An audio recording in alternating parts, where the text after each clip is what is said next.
देखिए, आज हम लगभग, मैंने आपको पहले ही बताया था कि कॉलेज में घोटाला हो चुका है, जिसकी जांच आज तक इन्होंने पूरी नहीं करी है। मैंने सीएम पोर्टल में भी डाली है। ये प्राचार्य बार बार उसमें गलत आदेश जारी कर रही हैं और यूनिवर्सिटी को और सबको गुमराह कर रही हैं। आज का विषय ये रहा कि इन्होंने कहा कि बच्चों ने हमारे साथ बदतमीजी करी है।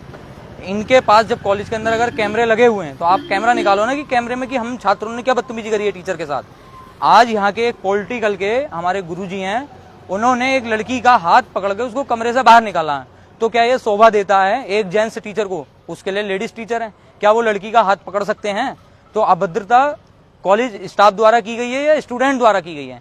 और हम लोग इनको ज्ञापन देते देते परेशान हो गए, लेकिन प्राचार्य सुनने के लिए तैयार नहीं है। आज लास्ट में अंत में बोनाफाइड के जो स्टूडेंट थे, बोनाफाइड के स्टूडेंट ने हमको कागज दिए, बोले हमारे साइन करा दो। साइन नहीं करी तो प्राचार्य ने साफ साफ रूप से मना कर दिया कि मैं साइन नहीं करूंगी। और ऊपर से इनकी तानाशाही देखो, तानाशाही ये है कि हम तुम्हें देख लेंगे, हम कोर्ट जाएंगे, तुम्हारे खिलाफ केस करेंगे, पुलिस बुला दी। ये कह रहे हैं कि हमारी सुरक्षा नहीं है। अब क्या इन्हें Z+ सुरक्षा चाहिए होगी कॉलेज आने के लिए?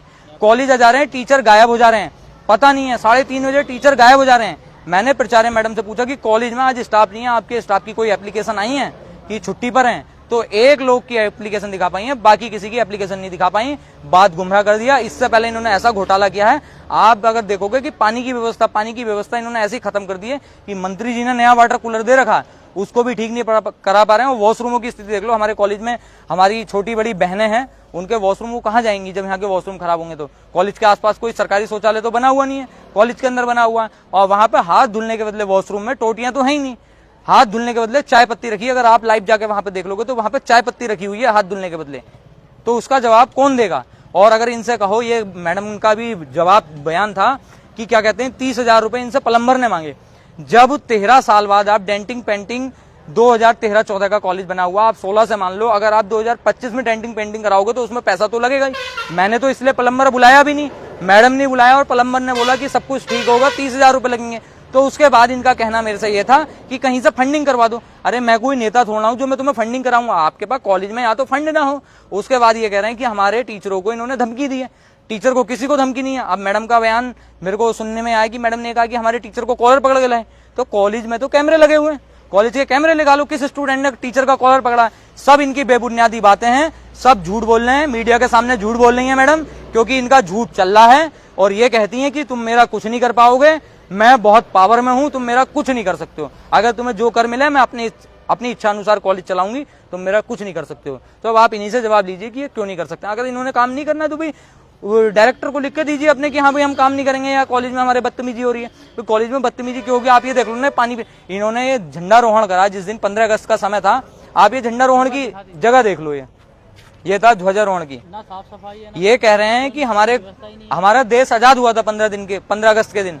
तो ये तो आजाद वाले इन्होंने काम ही नहीं करे। ये देखो, ये इन्होंने घास के अंदर ये झंडा फहरा रहे हैं। क्या इनके पास कॉलेज में इसके लिए फंड नहीं है? 500 रुपए नहीं है कि इसकी घास कटवा लें?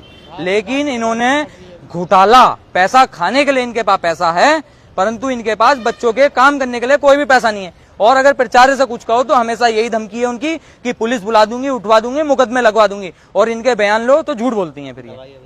और दवाई अभी तक नहीं डली है। पिछले साल भी एक लड़की को यहाँ पर सांप ने काटा है, और इस साल फिर बरसात का मौसम है, बच्चे हमारे नदी पार से आते हैं। कुछ छात्राएं ऐसी हैं जो नदी पार से आती हैं, आधे आधे पैरों तक पानी होता है, तो वो कैसे आएंगे? अगर उसकी जिम्मेदारी कौन लेगा? और जो ये टीचर ने स्कूल में लड़की के साथ बदतमीजी करी है, छेड़ाखानी करी है, क्या इसके जिम्मेदार प्राचार्य महोदय लेंगी? अगर किसी स्टूडेंट के साथ या किसी हमारी बहनों के साथ अगर कोई कॉलेज का जेंट्स टीचर अगर बदतमीजी करेगा तो क्या उसको Z+ सुरक्षा प्रिंसिपल मैम दिलाएंगी? जैसे वो कह रही है हमें सुरक्षा नहीं है, हम असुरक्षित पा रहे हैं, तो सुरक्षा के लिए क्या उन्हें Z+ सिक्योरिटी चाहिए जो वो सुरक्षा मांग रही है?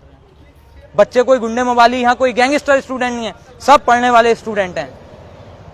तो बस मैं इसी बात को कहकर अपनी बात समाप्त करता हूँ, क्योंकि ज्ञापन में हमने दिया था इन्हें 7 दिन का समय। अब हम कल से यहाँ धरना, क्योंकि प्राचार्य जी ने अपनी मनमानी कर ली है, साइन करने से इनकार कर दिया है। मैं साइन नहीं करूंगी और टाइम हमें दे नहीं रही है कि मैं कब करूंगी। बस